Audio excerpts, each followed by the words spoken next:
Hello everyone. Today I'm going to talk about user experience and usability. And hopefully end of this particular video, this will help you understand a little bit more about both of them and the differences and similarities and all. The primary intent of this particular video, although we have passed quite some time with this particular two domain, usability and user experience, but still I see people use them incorrectly. People talk about usability, refers to user experience and vice versa. And also to mention, this particular video is for beginner and intermediate users only, so stay tuned. So initially we will start with usability, talk a very little bit about its history, how it started, and probably explain a little bit after that. Then I will definitely not go very much into the official definition and so on, probably because we are trying to understand here rather than finding a definition. Definition you can Google out anytime. So next we'll go to user experience, do the same things, and at the end we will compare these two things together side by side and understand what's the similarity and the difference between them. So let's begin. So to start with, about history of usability, it goes really far back, somewhere around 1st century BC. There's a person named Vitruvius in Rome, full name Marcus Vitruvius Polio, who proposed, or rather created 3 design principles for good design.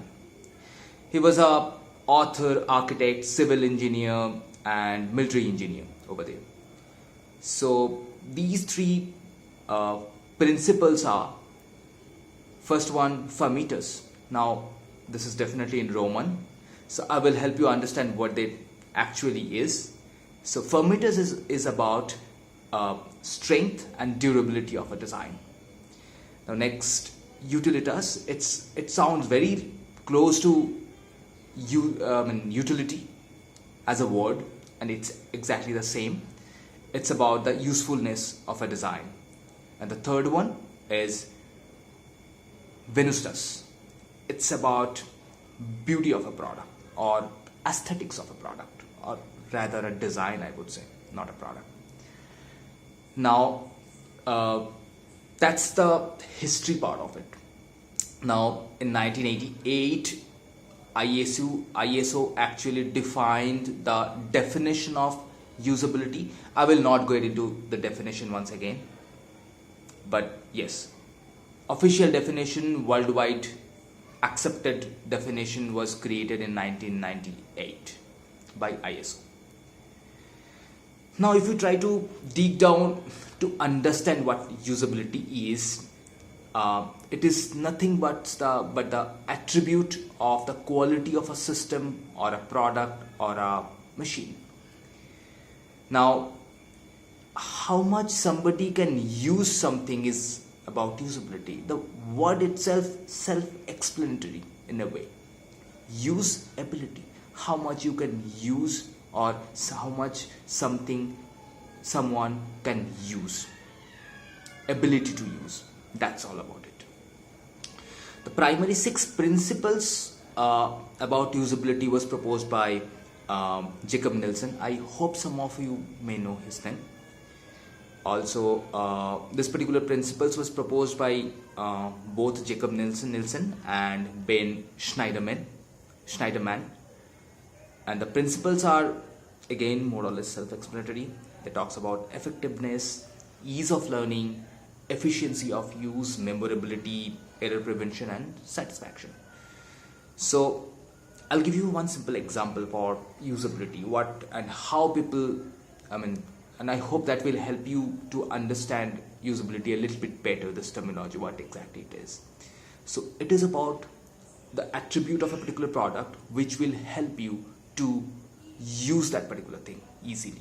Say for example, I create a light. I associate a switch to it so that someone should be able to turn it on when they want, when there should be enough power of that particular light or luminance of that particular light, so that when it's turned on, it should be able to light the whole room. Room should be well lit once this is on, and whenever I want to turn it off or somebody wants to turn it off, should be able to click on the switch once again and it should be turned off. That's it. So it's simple. Turn on, turn off. When it's turn on, it's basically serving the purpose it has been intended for. It has been designed for. So that's all about it. Now, that's the more or less, in a nutshell, the basics of usability. Extremely basic once again. There is a lot to it, but I'll not go there. Now let's look at the user experience side of it. So user experience is not that old. This terminology is not that old. In 1998, now there could be some similarity between user experience and usability. So in a way, it basically ties down to the same first century BC related principles, but the primary way user experience talk about what it does and all, it's a little bit different. I will go to that, but before that, let me a little bit talk about that when this particular word was coined. Somewhere around 1990, mid 1990s actually, mid 90s, Don Norman actually coined this terminology and popularized it. He is a father of user experience, I would say. Now, in 1999, the first definition was defined by ISO for user experience once again. Again, no definition, and we'll go to what it is all about. Now, understanding user experience is a little bit more than what usability is. A little bit more complex. It's about how a particular product or a service or anything for that matter emotionally interacts with a user.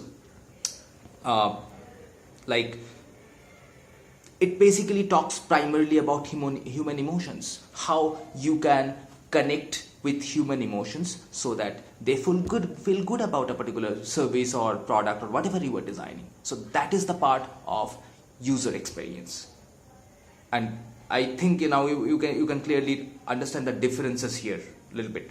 I'll come to that in detail though. So the feel, how a person feels about using a product, system, or a service, the feeling part is more important here in user experience. It's very extremely subjective in nature, because it's about individuals' feelings, their thoughts about using a system or a product. It's extremely dynamic because it changes over time, because maybe at some point of time you like something, you may not be liking after some time. It may be the other way around as well. It is not a must, but the emotion changes over the period of time sometimes. And also there are different models related to this particular user experience design. Like, there is one model proposed by Don Norman itself, which says emotional design model. It talks about three basic way a particular product emotionally connects with an user. It can be either be visceral, behavioral, or reflective. And there is also another model proposed by human factors. It talks about persuasion, emotion, trust. They call it PET. So all this, I will not go to these detail of this model related to user experience, because that's not the intent of this particular video. It's just to help you understand that what usability and user experience is all about in a very basic way, so that you don't mix them up, not to understand them in detail. So basically the idea here is to be able to create a delightful experience and connecting emotionally with the target user, and or rather target audience, and finally invoke a desire from the user side. Finally, they should be able to enjoy this whole experience of interacting with that particular product, and finally all together connected together creates a delightful user experience.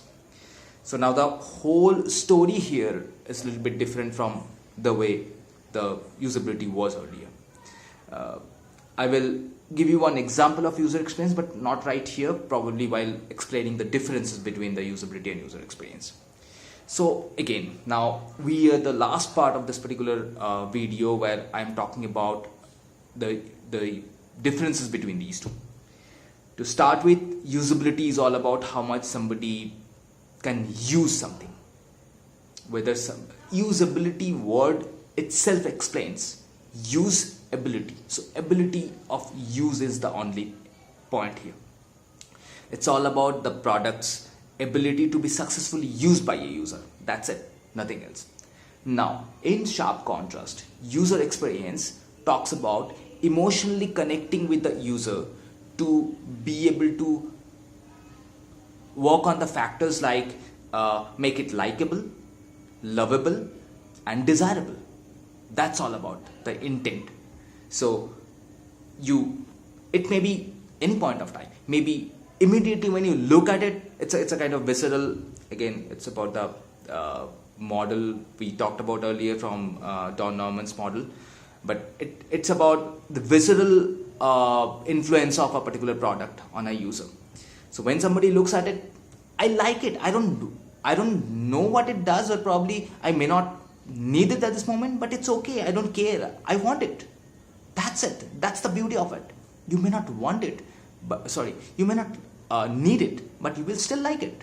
You will still want it. That's the beauty of user experience design. So make something desirable. You want it. It generates that one factor in the end user.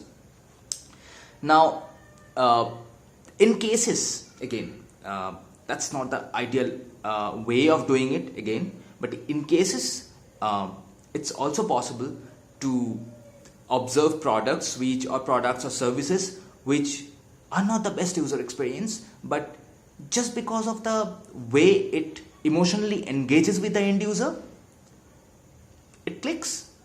It serves the purpose. It basically, rather not serves the purpose, wrong terminology. Rather, I would say it emotionally engages with the user in certain way that user buys it, uses it, it becomes a successful product at the end of the day, or service for that matter at the end of the day. So the idea here is to be able to emotionally connect with the end user in a way so that it's likable, it's lovable, and it's desirable. Now, this particular, when we talk about ideal user experience, then there is another factor comes into picture, which is basically, as a responsible user experience, I'm a user experience practitioner. So being a professional in this field, our responsibility is to not to create something with just the emotional connect of it, but rather to make sure that particular whatever we are designing here, they serve the intention why they have created for. So the utility part should be there and must be there, and it's extremely important to make to do justice to the user experience design. So ideally, it should be usable, definitely must, enjoyable, and desirable. So if we connect these particular dots, now usability becomes a subset of user experience design. It's extremely important. It must be a subset of design. It should be a subset of design, because subset of user experience design. Because if we don't do that, finally it may end up creating a particular product which may not intend its primary purpose, and probably I would say the model from the user experience model of emotional design from Don Norman. Basically it talks about to include this in that particular model as well, whereas PET does not directly talk about this particular utilitarian perspective of this particular design. So I hope that helps every one of you guys to understand a little better what user experience and usability is all about, and basically clear if there is any doubt, please shoot a question and basically put your views and comments on this particular video. This is my first video, by the way, so I'll keep adding videos related to user experience, usability and experience design. And if you want anything specific over there, like this is a particular topic I want you to be able to talk about, so please shoot a mail to me, or basically point it out on the particular comments, so that I can take it up and create a video for that to help you guys. And that's all for today, I guess. Please like the video and subscribe to my channel if it was useful. And thanks for watching. Signing off for now. Bye bye.